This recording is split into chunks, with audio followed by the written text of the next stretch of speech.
a square foot garden, and we are actually getting ready to put in some cantaloupe, or for y'all in the south, muskmelon.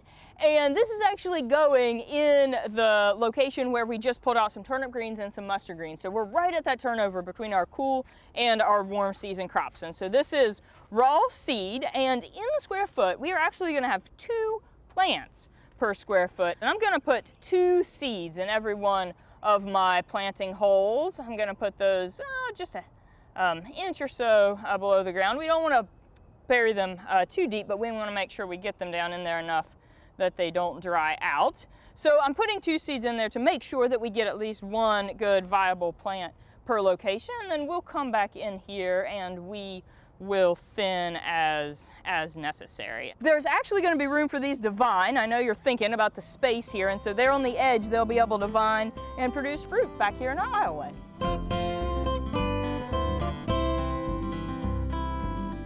Thanks for watching. We have other quick tips. Just subscribe below.